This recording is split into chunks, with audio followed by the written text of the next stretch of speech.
दैमारिया जिहेतु मोनसे pickup centre आरसिएमनि बेखेवबाय बेवहाय नोंथाङा बाहागो लादों माबायदि पिकआप सेन्टारखौ जानायखौ लुबैदों आरो मानि थाखाय फसंथान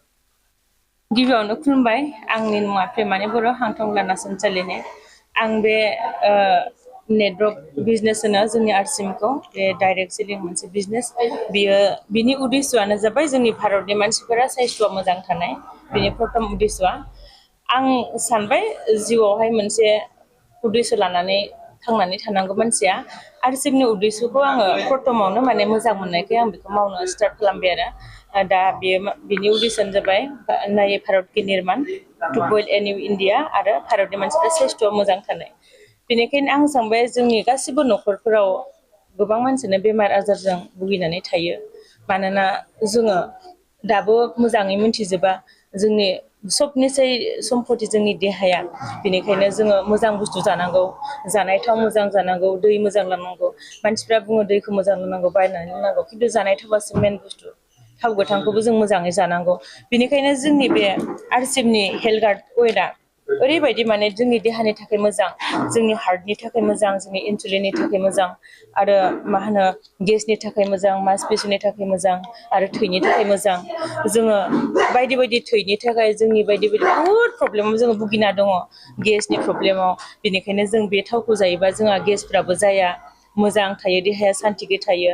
बेनिखायनो जों मोजां माने जोंनि गथ' गथायखौबो जों मोजां खालामलांनाय जायो आरो आं सानोदि गासिबो मानसियानो जोंनि मोनसे फेमिलि बायदि खारन थांना थानायाव जों गासिबो मोजां खामानि मावनांगौ बिदि साननानै आं बे खामानिखौ मावदों दिनै आङो नोंथाङा जाफुंसार जादोंना जिहेतु रायजोफोरखौबो नोंथाङा गोबां प्रडाक्ट होनानै गोबां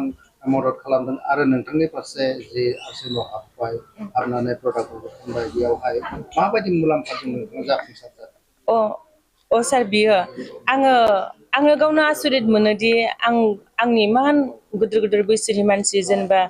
75 65 बहुद बिफाफोरबायदि मानसिफोरा दिनै बहुद प्रब्लेमाव भुगिनानै दङमोन सोरबा थाबायनो हाया सोरबा फिटि लिभार सोरबा बायदि बायदि प्रब्लेम बिसोरबायदि मानसिया दिनै जोंनि साप्लिमेन्टखौ जानानै माने देहाखौ मोजां बुङो सनमान खालामो मोजां बुङो आं बिनिखायनो बहुत गोजोननाय मोनदों आरो बेनिखायनो सानो बेबायदि खाबुखौ माने जोङो लानांगौ मावलांनो नाजानांगौ बेनिखायनो आङो बयखौबो खावलायदों जों दिनै जोङो बेखौ मावनो हादोंबा जोंनि गासिबो मानसियानो जों मावनो हायो ओरैनो थानो नाङा माने बेबायदि खामानिखौ मावलांनांगौ आरो आं बेखौनो खावलायदों गासिबो आरसिएमनि प्रडाक्टखौ जानानै देहाखौ मोजां लाखिबानो जाबाय आं बेखौनो खावलायदों आरो मुलाम्फा जादों जायाखै मुलाम्फा बहुत मुलाम्फा दङ बेवहाय खारन आङो दिनै जिर'निफ्राय स्टार्ट खालामनानै आं दिनै बेवहाय रयेल्टी एसिभार जेराव आं थायाबाबो दिनै 7 जेनेरेसना आंनि बे इनकामखौ मोनगोन आरो बेनिखायनो आंहा बहुत गोजोननाय दङ मानोना बेयाव बहुत सिखायनो गोनां माबा दङ बेखौ जों सोलोंबासो मिथिगोन अकल आरसिएम जों आइडिल' लाबा जाबा बेयाव जोङो सिखायनांगोन सोलोंनांगोन होमबासो जोङो बाव मिथिलांगोन आरो बिराद मोजां आरसिएमआ दिनै आङो 2 बोसोर बारबाय आरो आं बेखौ मोजाङै सोलोंनाया अके हार्डलि आं बेखौ खामानि मावदों दायो ओमफ्राय आं दा रयेल्टी एसिभार जाना दं आरो ओमफ्राय बिदिनो टंलानि साफ्रोम मानसिखौनो आङो माने साक्सेस खालामगोन होननानै आं खामानि मावनो आखायाव लादों आरो जेनेबा बहुद मानसिखौ जेनेबा रयेल्टी बा टेकनिकेल बेबायदि लेभेलाव लांगोन आरो जों दा गासिबो माने साप्लिमेन्ट जागोन बे लेभेल सहैनायसिम कमिसना मोजां फैयो दा आंनिया बर्तमान मोजाङैनो फैयो आरो आं थायाबाबो आंनि उननि जेनेरेसना मोनसिगोन आरो मोजां पाब्लिसिटि एमाउन्टआथ' दा जेनेबा आगे फिसे जाबाय थायो 40निफ्राय 45 बिदि मोनबाय थायो आरो ओमफ्राय 63,000 मोनदोंमोन दाख्लै मेयाव बेयाव इयारलि बानास बाहाय मोनदेरदोंमोन बिदिनो माने माहाय माहाय बिदिनो बारिलाङो आरो थेंक इउ जे दिहुनथाय बेखौ लानानै बेयावहाय मोनसे सेन्टार खुलिबाय आरो बेनिफ्रायनो नोंथाङा जिहेतु आरसिएमनि प्रडाक्ट बे प्रडाक्टखौ आइडि थानाय आरो माखासे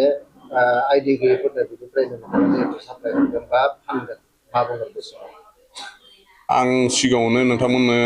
बा नोंथांमोननि मिडियानि आं सनमान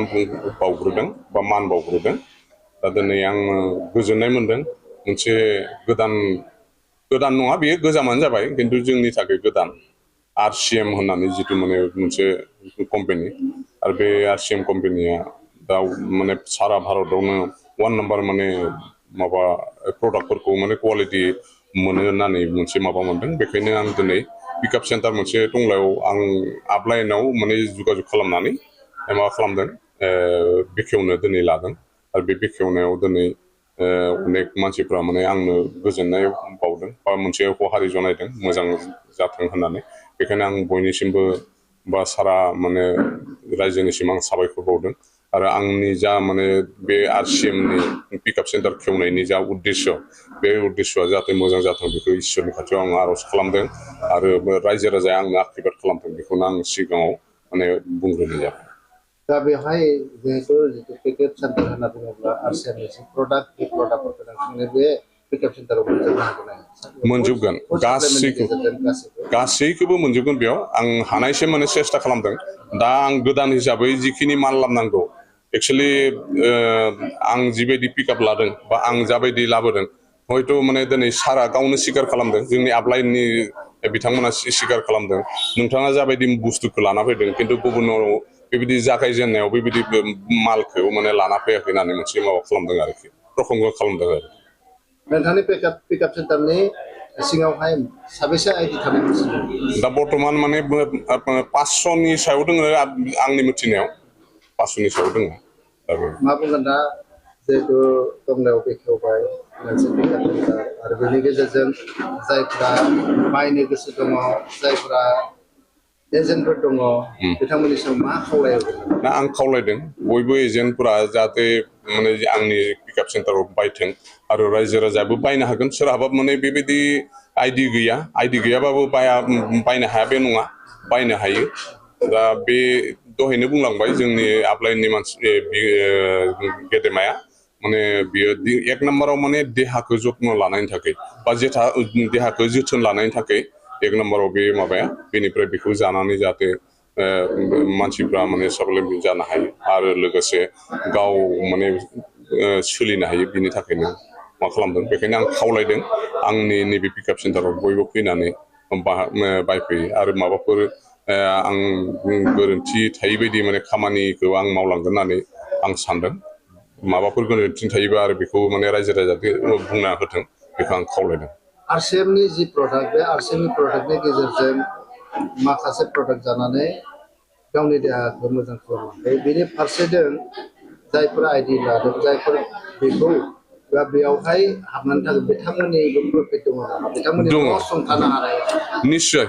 निस्सय दोङो आं दा मिथिनायाव आंबो गोदान थेवबो गोदानब्लाबो आं दिनै पिकआप सेन्टारखौ लादों दा पिकआप सेन्टारखौ लायोबाबो माने आं मिथिनायाव दिनै आंनि जा माने सा लेभेलनि माने बेबायदि लिडार दङ दा लिडारफोरनि गेजेरावनो बिथांमोना लिडार नङामोन जास्ट माने आइडि खेवनानै हाबदोंमोन खिन्थु बिथांमोना दायो लिडार दा बिसोरो थाखा फैसायाव माने राफोद आरो लोगोसे देहा एक नाम्बाराव देहाया बिथांमोना नोरजियामोन देहाया दुरबलमोन बा बेबायदि बेमारिमोन खिन्थु बेमारनिफ्राय बारग'नाय आं फोरमान मोनदों आरोखि नुदों बेखायनो आं खावलायदों बयखौबो बे आरसिएमनि जि मुलि बे मुलिफोरखौ बेबहार खालामो थेंक इउ